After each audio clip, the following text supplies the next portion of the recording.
पहले मैं movie small soldiers को एक्सप्लेन करूंगी। मूवी के स्टार्ट में हम टॉय स्मॉल सोल्जर्स बनाने वाली इंडस्ट्री के ऑनर को देखते हैं, जहां पर ऑनर और डिजाइनर्स की मीटिंग होती है। ये टॉय डिजाइनर्स ऑनर को अपने प्रोजेक्ट के सैंपल दिखाते हैं, जिसे देखकर वो ऑनर दोनों के सोल्जर्स और उनकी टीम को सिलेक्ट कर लेता है। इसके बाद ऑनर की असिस्टेंट उन्हें एक एक्सेस कार्ड देती है और वो उनके कोड्स को सीक्रेट रखने का बोलती है ताकि कोई चुरा ना ले। उन डिजाइनर्स में से एक अपना कोड बोल देता है, जिसे उसका कुलीग डिजाइनर सुन लेता है और उन लोगों को 3 महीने तक अपने टारगेट रेडी करने का कहा जाता है। इसके बाद हमें एक छोटा लड़का एलन दिखाया जाता है, जिसके फादर की टॉयज की शॉप थी। एलन अपने फादर की परमिशन के बगैर ही टॉयज का ऑर्डर दे देता है, इसीलिए आज डिलीवरी मैन उसके टॉयज को डिलीवर करने आया होता है। एलन और वो डिलीवरी मैन देखते हैं कि ये खिलौने सुन भी सकते हैं, बोल भी सकते हैं और आपकी कमांड को फॉलो भी कर सकते हैं। ये देखकर एलन इस तरह के और टॉयज की डिमांड करता है। फिर हम देखते हैं कि उनमें से 2 टॉयज एक्टिवेट हो गए हैं, जो कि अपनी अपनी टीम के लीडर थे। तभी वहाँ एक लड़की अपने छोटे भाई के साथ खिलौने परचेज करने आई थी और इस लड़की का नाम होता है क्रिस्टी। एलन और क्रिस्टी असल में फ्रेंड भी थे और नेबर्स भी थे। क्रिस्टी का भाई देखता है कि सोल्जर्स टॉय बातें भी कर रहे हैं, चल फिर रहे हैं, फाइट भी कर रहे हैं और अब वो उन्हीं टॉयज को लेने का कहता है। क्रिस्टी और एलन जब अंदर जाकर देखते हैं तो वहाँ पर वो टॉयज नहीं होते। एलन उन्हें बताता है कि ये खिलौने बहुत ज्यादा एक्सपेंसिव हैं, इसीलिए क्रिस्टी अपने भाई को लेकर वहाँ से चली जाती है और एलन भी अपने रूम में चला जाता है। तभी वो अपने बैग में एक टॉय को दिखता है जो कि एक्टिवेट था और इस टॉय का नाम था आर्चर। आर्चर टॉय जब एलन से बात करता है तो एलन शॉक्ड रह जाता है। एलन की शॉप में सब टॉय सोल्जर्स बाहर आ जाते हैं, जहाँ पर उन सोल्जर्स का कमांडो उन्हें कमांड करता है और बाकी सब सोल्जर्स उसे फॉलो करते हैं। फिर घर में जब एलन सो रहा होता है तो आर्चर उसके सिस्टम को ऑन करता है और उस पर सर्च करने लगता है। तभी वहाँ पर एक बिल्ली आ जाती है जो आर्चर टॉय को लीक करने लगती है। तभी एलन की आंख खुल जाती है और वो आर्चर टॉय से बात करता है और वो उसे कहता है कि जितना मैं तुम्हें कहूँ तुम सिर्फ उतना ही करो। तभी एलन को पता चलता है कि आर्चर ने उसके सिस्टम को ऑन किया है और उस पर सर्च भी किया है। आर्चर कहता है कि beware there is no mercy, जिस पर एलन कहता है कि क्या तुम मुझे धमकी दे रहे हो। फिर हम एलन की शॉप में स्मॉल सोल्जर्स को देखते हैं और उन्हें उनका कमांडो कहता है कि देयर इज नो मर्सी और चाहे कुछ भी हो जाए हमें जीतना है और इसके लिए चाहे हमें पूरे सिटी को ही क्यों ना डिस्ट्रॉय कर देना पड़े। और वो अपने सोल्जर्स को गोर्गोनाइट्स पर अटैक करने का ऑर्डर देता है। असल में ये जो सोल्जर्स और कमांडो थे ये अग्रेसिव थे और जो गोर्गोनाइट्स थे वो अमन पसंद और इमोशनल थे और गोर्गोनाइट्स असल में आर्चर की ही आर्मी है। जी हाँ बिल्कुल, जो आर्चर है वो गोर्गोनाइट्स का लीडर है। नेक्स्ट डे जब एलन अपने शॉप पर आता है तो वो दिखता है कि सब कुछ डिस्ट्रॉय हो चुका है और शॉप के सारे टॉयज इधर उधर बिखरे हुए पड़े हैं और तो और सोल्जर टॉयज भी वहाँ से गायब थे। तभी आर्चर टॉय बोलता है गोर्गोनाइट्स नो मर्सी। तभी वहाँ पर क्रिस्टी आ जाती है जो स्मॉल सोल्जर्स को खरीदने आई थी, लेकिन एलन इसके लिए मना करता है और कहता है कि शॉप क्लोज्ड हो गई है। लेकिन क्रिस्टी किसी भी तरह अंदर आ जाती है। क्रिस्टी भी शॉप का बिखरा हुआ सामान देखती है। तब एलन उसे बताता है कि हमारी शॉप में चोरी हो गई है। तब वो लोग सारे टॉयज को अपनी अपनी जगह पर रख देते हैं। इतनी ही देर में वहाँ पर एलन के फादर आ जाते हैं और पूछते हैं कि यहाँ पर क्या हुआ है। तब क्रिस्टी वहाँ से जाने लगती है और जाते जाते वो आर्चर टॉय को भी अपने साथ ले जाती है और बाहर जाकर वो आर्चर टॉय को एलन को दे देती है। फिर जब एलन अपने घर जा रहा होता है तो वो स्मॉल सोल्जर्स उस पर अटैक कर देते हैं। तब एक स्मॉल सोल्जर्स एलन की साइकिल से लटक जाता है, जहाँ पर एक डॉग उसे पकड़ने के लिए उसके पीछे पीछे भाग रहा होता है। फिर वो स्मॉल सोल्जर एलन की साइकिल के नीचे आने की वजह से डिस्ट्रॉय हो जाता है, टूट जाता है। तब उसके बाकी साथी उसे दोबारा से सेटअप करते हैं, उसे बैंडेज लगाते हैं। घर आकर एलन हेल्पलाइन पर कॉल करता है और कहता है कि स्मॉल सोल्जर्स ने गोर्गोनाइट्स पर अटैक कर दिया है और उसके स्टोर के सारे टॉयज को भी तोड़ दिया है, जहाँ पर एलन की पूरी बात सुने बगैर ही कॉल कट कर दी जाती है। तब इसीलिए एलन एक वॉइस मैसेज छोड़ता है। फिर हमें वो टॉय डिजाइनर अपनी कॉन्फ्रेंस में दिखाया जाता है, जहाँ पर वो स्मॉल सोल्जर्स के कमांडो को सबसे इंट्रोड्यूस करवाता है और तब वो डिजाइनर्स एलन का वॉइस मैसेज सुनते हैं, जिससे उन्हें पता चलता है कि वो टॉय स्मॉल सोल्जर्स मार्केट में सेल होने के लिए चले गए हैं और डेफिनेटली ये एक खतरे की बात है। और तब उन्हें पता चलता है कि एक डिजाइनर ने दूसरे का कोड चुराया था एक्सेस के टाइम पर। जो आर्चर टॉय होता है अब क्योंकि वो इमोशनल होता है इसीलिए उसे वहाँ पर कुछ डाउटफुल लगता है, इसीलिए वो चेक करने जाता है, जहाँ पर उन स्मॉल सोल्जर्स का कमांडो उस पर अटैक करवा देता है। तभी उसकी आवाज सुनकर एलन की आंख खुल जाती है और जब वो जाकर देखता है तो स्मॉल सोल्जर्स आर्चर को टॉर्चर कर रहे थे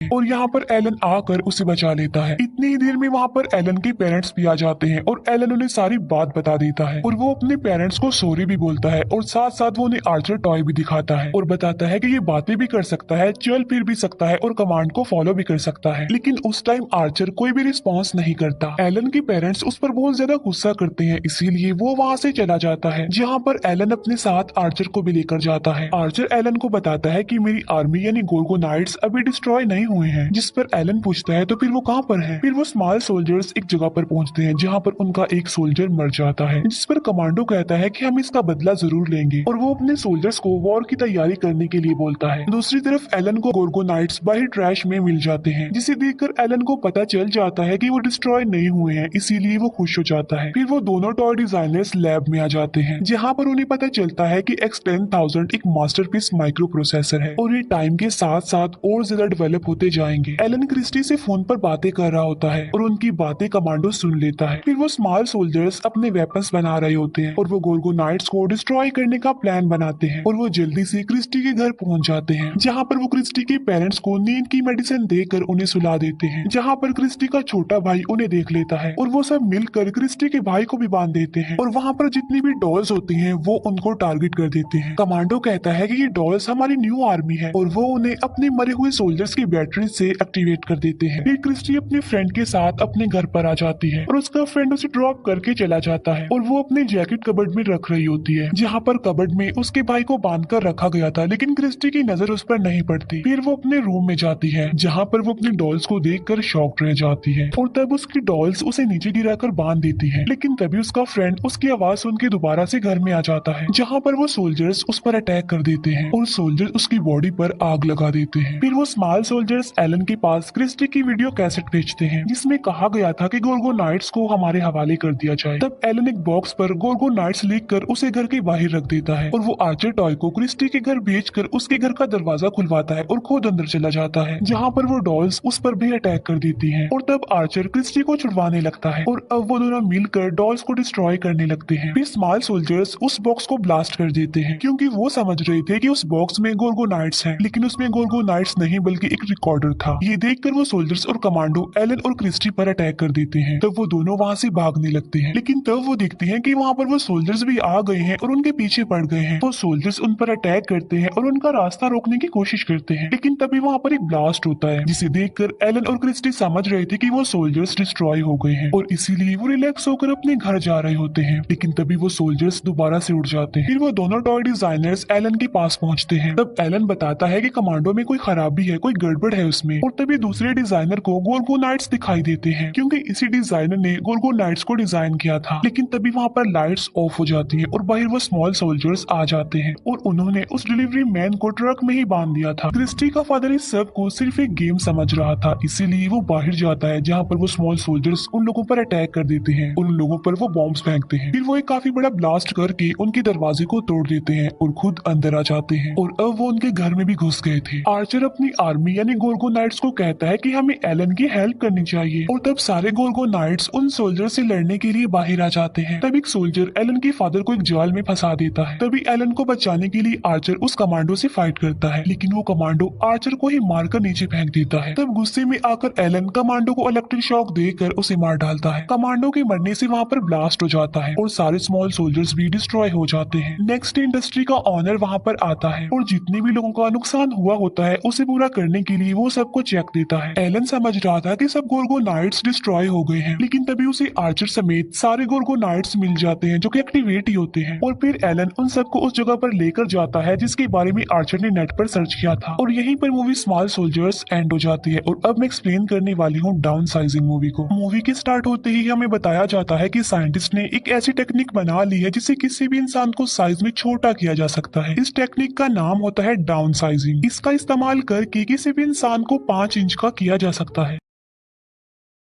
डाउन साइजिंग को बनाने का मकसद ये था कि अब क्योंकि पॉपुलेशन बहुत तेजी से बढ़ रही थी, इसी वजह से रिसोर्सेज कम हो रहे थे। अब जाहिर सी बात है कि ये एक खतरे वाली बात है, इसीलिए साइंटिस्ट ने इस टेक्निक को बनाया जिससे इंसान छोटे हो जाएंगे और रिसोर्सेज भी खत्म नहीं होंगे। अब क्योंकि छोटा इंसान किसी भी चीज को उतना ज्यादा यूज नहीं कर सकता जितना कि बड़े इंसान करते हैं, लेकिन जो कोई भी डाउन साइजिंग टेक्निक का इस्तेमाल करते हैं उन्हें कुछ बातों का ध्यान रखना पड़ता है। एक बार जिस इंसान पर भी डाउन साइजिंग टेक्निक अप्लाई कर दी गई तो उसे दोबारा बड़ा किया नहीं जा सकता, यानी इंसान परमानेंटली छोटा ही रह जाएगा और जितने भी बच्चे पैदा होंगे यानी आने वाली जनरेशन भी छोटी ही होगी। अब पूरी दुनिया में ये टेक्निक काफी वायरल हो जाती है। कुछ लोग तो इसे अच्छा कह रहे थे और कुछ लोग इसे बुरा भी कह रहे थे, और जिन लोगों को ये टेक्निक अच्छी लगती है वो इसे खुद पर अप्लाई भी करवाते हैं। फिर साइज में छोटा होने के बाद वो इंसान अपनी जिंदगी में खुश हो जाते हैं। इसके बाद हमें एक कपल दिखाया जाता है जिसमें हस्बैंड का नाम पॉल होता है। इन लोगों की फाइनेंशियली कंडीशन काफी खराब थी और जब वो दोनों इस टेक्निक के बारे में सुनते हैं तो उन्हें भी ये काफी अच्छी लगती है, और फिर टाइम के साथ साथ उनकी प्रॉब्लम्स और ज्यादा बढ़ती जाती हैं। कई बार पॉल सोचता है कि वो डाउन साइजिंग टेक्निक को अपनाएगा, लेकिन उसमें इतनी हिम्मत नहीं होती थी कि वो ऐसा करे। फिर एक दिन पॉल एक पार्टी में जाता है जहाँ पर वो अपनी एक फ्रेंड और उसकी वाइफ को देखता है जो कि इस टेक्निक को यूज करके छोटा होकर अपनी लाइफ को काफी एंजॉय कर रहे थे, और वो इस पार्टी में एक छोटे से ग्लास बॉक्स में आते हैं। पॉल अपने फ्रेंड से काफी बातें करता है जहाँ पर उसका फ्रेंड सबको बताता है कि मैं अपनी लाइफ में यानी डाउन साइजिंग को अप्लाई करके काफी खुश हूँ। पहले जब मैं बड़ा था तो मेरी लाइफ में काफी ज्यादा प्रॉब्लम्स थी, लेकिन अब मैं अपनी लाइफ में उतना ज्यादा ही खुश हूँ। जहाँ पर पहले हमारी प्रॉपर्टी बहुत ज्यादा कम थी और अब हमारी प्रॉपर्टी बहुत ज्यादा बढ़ गई है, यानी मैं अब एक अमीर आदमी बन गया हूँ। ये सुनकर पॉल और उसकी वाइफ काफी इंप्रेस हो जाते हैं और उन्हें काफी अच्छा फील होता है, और वो दोनों भी डिसाइड कर लेते हैं कि वो भी इस टेक्निक को अप्लाई जरूर करेंगे। फिर पॉल और उसकी वाइफ डाउन साइजिंग की कॉन्फ्रेंस में जाते हैं ताकि वो इसके बारे में और ज्यादा जान सके। उन्हें बताया जाता है कि जब वो छोटे होंगे तो उनकी प्रॉपर्टी बहुत ज्यादा हो जाएगी। फॉर एग्जाम्पल, जब वो बड़े हैं तो उनका एक बिस्किट से कुछ भी नहीं होता, लेकिन जब वो छोटे होंगे तब पेट भरने के लिए एक ही बिस्किट काफी होगा, जिससे वो बिस्किट का पूरा पैकेट कई दिनों तक चला सकते हैं। यानी यहाँ पर उनके खाने पीने की प्रॉब्लम तो सोल्व हो गई। अब एक लेडी पॉल की प्रॉपर्टी को देखकर बताती है कि जब आप छोटे हो जाएंगे तो आपकी प्रॉपर्टी 200 मिलियन तक चली जाएगी, जिसे सुनकर पॉल काफी खुश हो जाता है। लेकिन प्रॉब्लम ये थी कि छोटे होने के बाद वो दोबारा बड़े नहीं हो सकते, लेकिन अब क्योंकि उनके रिलेटिव्स तो बड़े ही रहेंगे तो इसीलिए इनका रिश्ता अपने रिलेटिव से हमेशा के लिए खत्म हो जाएगा। और साथ साथ अगर उनकी बॉडी में कोई भी आर्टिफिशियल चीज लगी हुई होगी तो उसे निकाल दिया जाएगा। जैसे आर्टिफिशियल दांत लगी हो तो उसको भी निकाल दिया जाएगा, क्योंकि इसमें सिर्फ ह्यूमन बॉडी छोटी होगी, उसके साथ लगी कोई और चीज छोटी नहीं होगी। लेकिन अगर वो ऐसा नहीं करेंगे तो उसकी मौत हो सकती है। अब यहाँ पर पॉल के दांत में एक मेटल लगी होती है, इसीलिए पॉल उसे निकलवा देता है और साइंटिस्ट उसकी बॉडी के सारे बाल रिमूव कर देते हैं। फिर वो दोनों हस्बैंड वाइफ रेडी हो जाते हैं और एक दूसरे को गुड बाय कहते हैं और कहते हैं कि अब हम एक दूसरे से छोटे साइज में ही मिलेंगे। पहले डाउन साइजिंग पॉल पर अप्लाई की जाती है, अभी उसकी वाइफ पर अप्लाई नहीं की जाती। पॉल को एक चैम्बर में डाल दिया जाता है जहाँ पर एक डॉक्टर एक बटन को प्रेस कर देता है और बस तभी से डाउन साइजिंग का प्रोसेस शुरू हो जाता है। पॉल के साथ साथ वहाँ पर और लोग भी शामिल थे और वो सारे के सारे छोटे हो जाते हैं। पॉल जो कि छोटा होकर बिस्तर पर लेटा होता है, जहाँ पर उसकी नर्स उसके लिए एक बिस्किट लेकर आती है, लेकिन पॉल बिस्किट नहीं खाता और अपनी वाइफ को कॉल मिला देता है। पॉल की वाइफ उसे बताती है कि मैंने इस प्लान को कैंसिल कर दिया है, यानी मैं डाउन साइजिंग टेक्निक को अपने ऊपर अप्लाई नहीं करवा रही। असल में जब पॉल की वाइफ के बाल काटे जा रहे थे तब उसे इस बात का रियलाइज हुआ कि मैं अपने साथ क्या करने जा रही हूँ, क्या मैं ठीक कर रही हूँ, क्या मुझे अपनी लाइफ में बस यही करना था। फिर उसे इस बात का रियलाइज भी होता है कि वो अपने रिलेटिव से कभी भी नहीं मिल पाएगी, इसीलिए उसने इस प्लान को कैंसिल कर दिया। लेकिन पॉल उसकी बात सुनकर बहुत ज्यादा भड़क जाता है, उसे बहुत गुस्सा आता है